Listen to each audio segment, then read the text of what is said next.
what's that? It's aloe vera.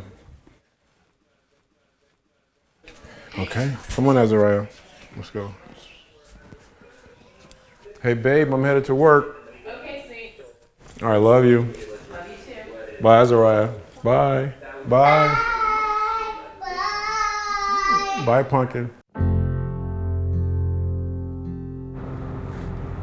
My name is Quentin Floyd, and I'm George Floyd's cousin.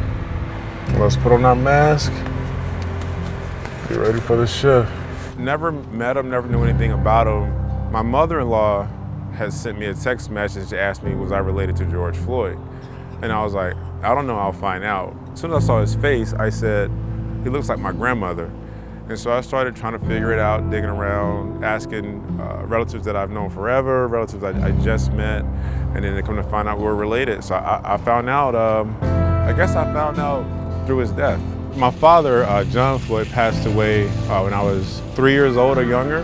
Me and my mother and my sister, we grew up in a different city from where his family is from. And when she remarried, my stepfather's last name was Stowers, so everyone just assumed we were Stowers. My life before Food4Less.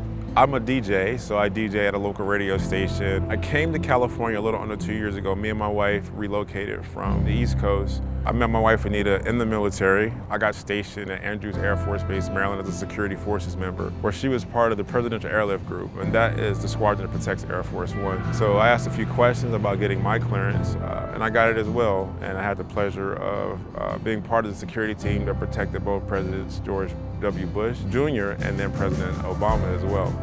My wife and I were driving back across the country to California right as things had started to shut down. Once we returned to Oxnard, I realized that I was going to have to do something right away to bring in some additional income.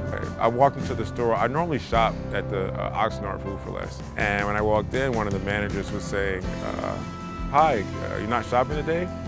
And I was like, no, I'm actually looking for a job because I lost some things because of COVID. And she said yes, and a few short days later I was in the store doing training. Food4Less is the first organization I've been a part of since the military where I kind of felt like family. Like in the military, we're all from different races and backgrounds, but we're family. They're my brothers and sisters, and it bonded us. And I think for me, another reason I feel so unified with Food4Less and the employees I work with is because I came to the store during the COVID. It reminded me of military operations or being a first responder, being on the front lines. What's important about unity is just the term togetherness. The only way we've gotten through this is together. You just see people slowing down to open doors for one another. If you see someone that needs a hand with, they're too old to get out and get water, if you just go out for your neighbor, ask them if they need water, things like that. And then take a moment to be compassionate. I know I was telling people that unity is a quick thing. We do it at sports events all the time. You rally behind a team. But it's time to get plugged into the community and take care of each other. For the simple reason my kids live here, that's why I'm so vested into it. And I take time to ask people, how's their day? How are you doing? Because with everything else that is going on, we all still have our personal stuff. And sometimes people just want to know you care. And I know when I got to Food4Less, I want to say from the management to the co-workers, to my new friends, to the customers, I feel like people care. It's time for us to rise up and unify.